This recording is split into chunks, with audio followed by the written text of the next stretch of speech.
My question for you, Nikki, is when you were talking about certain moments with friends where you were going out and something happened and people didn't speak up. I'm wondering how can people speak up in the right way, in the best way?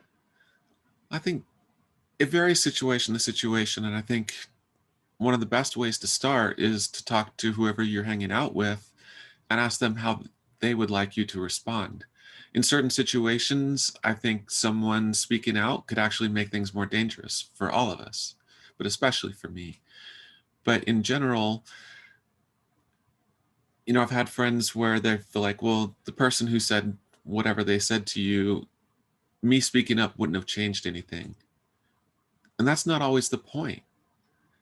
It says something to me, regardless of whether it's going to change that person's perspective. It says something to me that you're there for me, that you're going to stand up for me and stand beside me when something happens. And that can be just as important as standing up to the other person and what that might do to them for them. Sometimes someone is just ignorant about the situation or just not fully thinking it through and says something careless, and someone speaking up, that they might apologize, they might learn something. Other times that person doesn't care, but it's not always about them. uh, One of the issues, at least with queer identity, is you never know who's queer. So for 40 years of my life, I sat and listened to friends and family and climbing partners, coworkers say horrible things about the LGBTQIA2S plus community, about trans people, whatever it might be, not knowing that that was me. And that really contributed to me feeling like I would never be accepted or never belong in the outdoors. And that can be deadly for a lot of people.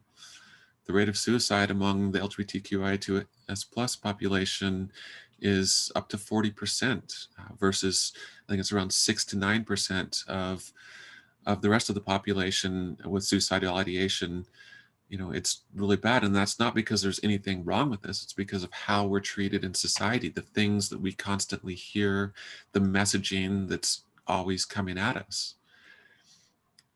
And so having someone say something could have been huge. If one friend would have told that person that what they were saying was wrong, I at least would have felt I had someone who I might be able to trust in or confide in.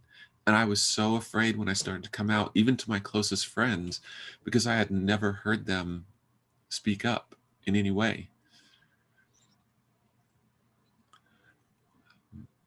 And just, I think there's so many things people can do, but just starting there with just when you see something that someone is doing to marginalize someone, to hurt someone, just speaking out is huge.